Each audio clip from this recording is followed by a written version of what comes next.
Hey, my name's Shanshan. I saw art on shanshan.co. Today we're going to react to Air. This is a film by Ben Affleck. It's an hour and 51 minutes, so a little long, I think. I didn't feel like there was too long of parts here, but they might have been able to trim it a little bit more towards the hour and a half I like, but it didn't feel long at all, I think.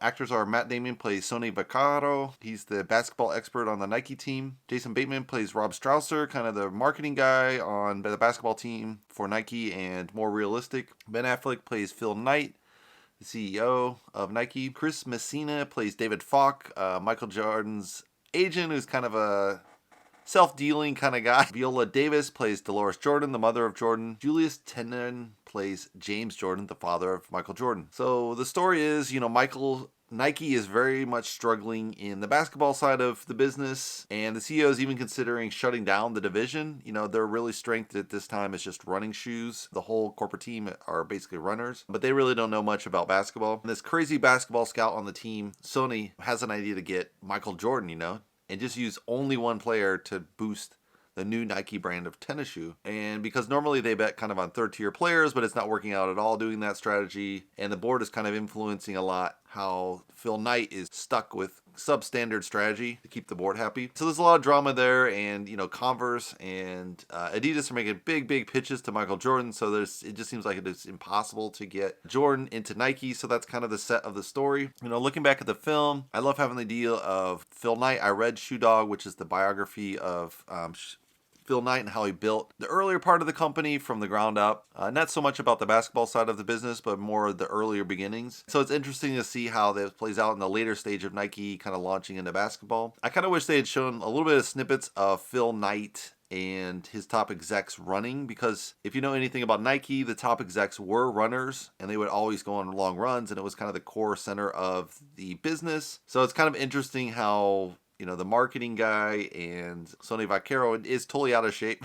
They're not even runners. So you're like, is that consistent with how the Nike execs really were? Because I think they're athletes on their own. That was very realistic. I think they had one of the executives was played by Chris Tucker, and that's realistic, but he's a little bit out of shape, kind of. I don't know if he would have been leaner. The guy he plays in real life is a lot leaner because he's an athlete, because he's an ex-basketball player. So I think it would have made more sense to use like a skinnier Chris Tucker. Obviously, Chris Tucker is super funny. He's toned down, way down, just to be kind of the marketing humor, the behind-the-scenes kind of guy. Kind of, I guess, the player's advocate within Nike. So it was interesting to see that. An interesting story, obviously, with Nike betting everything in on Michael Jordan, taking a huge risk, and it paid off in spades, obviously. There was some drama around Converse and Nike, and they kind of play that into, because Nike's the underground, and Jordan doesn't even favor Nike. That's like his third choice. So Nike really has its act cut out for him to try to land Michael Jordan. I think I would have played out a little more of the drama between Converse playing off of Adidas and their board and who they're talking to with this kind of shady David Falk, Michael Jordan's agent. That would have been a little bit more interesting, I think, to pull parts of that into the story, because that's kind of where the story is, and then it gets, boom, pulled away by Nike. So it's kind of interesting to kind of have some part of that and just like ripped out. I think there would have been a little more drama to the story. So it would have been interesting there, because David Falk isn't really a good guy. He's just a wheeler dealer kind of type, which is super important for the agents and the stars they represent to get the most money for the players, which they do get a great deal, but supposedly it's led by his mother, Michael Jordan's mother. The only thing that's missing out of this drama is we already know that Michael Jordan's become the greatest player of all time. He's still super well known. So I think in the future, like maybe 3-4 generations out, this might be a better story, in the sense that you won't know that Michael Jordan's going to be one of the all-time greats of basketball. Unfortunately, he's super well known, so it takes away a lot of the drama, because at the time it was an unknown. He could have just been a one-season player, blow out his knee or something, like one of the execs was an ex-basketball player. So that was definitely a real possibility for Michael Jordan, and you don't have that drama because you just know Michael Jordan's going to be the superstar. So that takes away a lot of the risk that Nike's taking, which was a real risk at the time, that they could have bet everything on Michael Jordan's. He blows out one season. They just screwed up this whole launch of Air Jordan, right? So unfortunately, that's kind of missing from the story. Like if you compare it to, say, a Ford versus Ferrari going in, I had no idea that the lead driver was going to die, and it gives such an impact to the story, and I didn't really know that. I know Ford and Ferrari and a little bit about the story, but not that detailed. So the fact that Michael Jordan's so famous, it kind of ruins that, that real drama tense of the risk of betting on Michael Jordan at the time.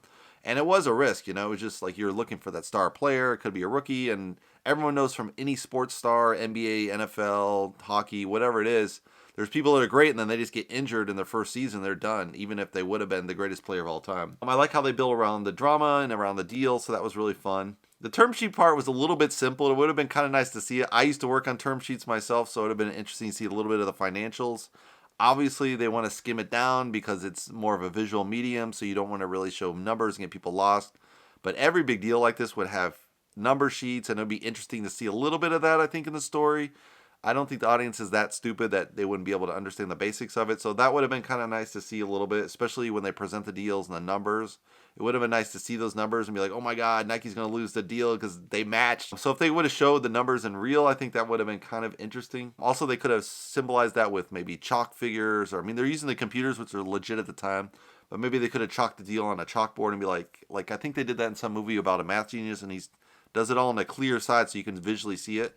That would have been kind of cool here if they'd kind of done something to the similar fact, like, oh, we can do 100,000 a player, and this is going to lead to this many sales. No, we have to, if we bet 250, which is the whole budget, we have to make this many sales to even make sense. So that would have been really interesting. Maybe also a scene with the board members kind of arguing back and forth, like saying, what are you talking about, Phil? There's no way we can bet on this. And Phil having to deal with that drama would have been a really nice chunk in the film to add. Because there is a lot of shenanigans at the board level at a lot of companies. I saw it myself in my corporate career. There was a lot of decisions where you're like, well, this doesn't even make sense. But then you're like, oh, well, the board has its own politics behind the scene, and the people at the smaller levels, they have no idea what's going on behind the scenes, so it's pretty interesting sometimes to see that. In the beginning of the film, they have kind of a quick splash of everything of the 80s, from Wendy's to whatever. I think what I've done here is kind of skim that way back and just use the references only tied into the shoes, the athletes, and the company. So they talked a little bit about Run DMC, but they could have showed Run DMC with those shoes and then how those kids kind of took off. They could have shown other clothing trends that were popular at the time. They did a little bit. They had Matt Damon is wearing the player's jacket, which was super common in the 80s. Maybe a little bit of the Miami Vice look, because that was another competing look at the same time frame. That might have been later in the 80s, I'm not sure. But I think a little bit more focused around the clothing of the 80s as far as kind of tying that into this is a shoe and what's unique of the 80s, like the Cavaricci jeans. There was particular clothing styles that were famous at the time. And they did get a lot of the running suits, like the track suits that the CEO wears, are just hilarious. And then they're making fun of his Porsche. And that's always common. Like the CEOs kind of show off with a big flashy car, especially in a running kind of thing. But it would have been nice to see the team executives running, because that was very common at Nike with Phil Knight. I don't know if he did it during the time of the basketball season, because it's later in obviously Nike's career. But I think he was still a runner at this point.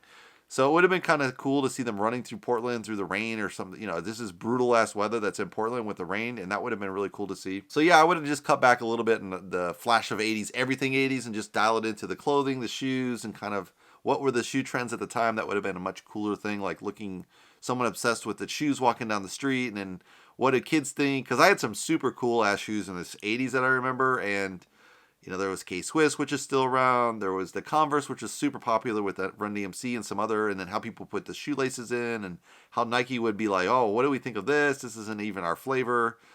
They did talk about skateboarding, and probably the guy skateboarding at work, he probably would have been wearing Vans, even though it would have been sacrosanct for working at Nike, but every skateboarder wears Vans, so that would have been kind of cool to see a little bit of drama there between, hey, you're supposed to be wearing Nikes. That sucks. Vans is the brand. You know?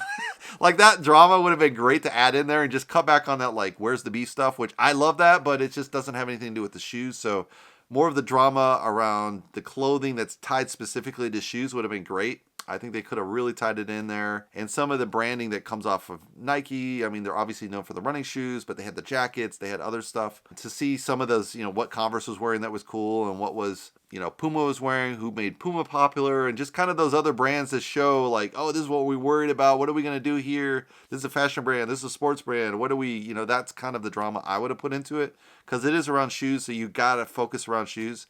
And I like how they played the Jordan family. I think that was correct for the amount of time they spent on it, but they should have had more drama around the shoes and the style, and I think that would have been, and they could have been talking a little bit of smack back and forth, like, I like Adidas, but no, I wear Vans, even though we're not supposed to be a Nike, or something like that would have been hilarious. But anyway, I think it was a really good flick. It was really interesting to see. It was also funny at the cinema. They have this sign, like, no one under 15 can go to the movies. I'm like, how are you going to make ticket sales? That's your whole audience. Like they don't want to pick up popcorn on floors. Like that's what we did. I told the manager, I'm like, that's exactly what I did in the Return of the Jedi. I threw popcorn on girls in the film. Like that's how cinema work. You throw stuff around, and it's like, yeah, you're supposed to tear up the cinema. That's what you do as a teenager. Anyway, hope you guys like it. If you like to subscribe, you can subscribe below, and I'll see you in the next movie review. Thanks for watching, guys.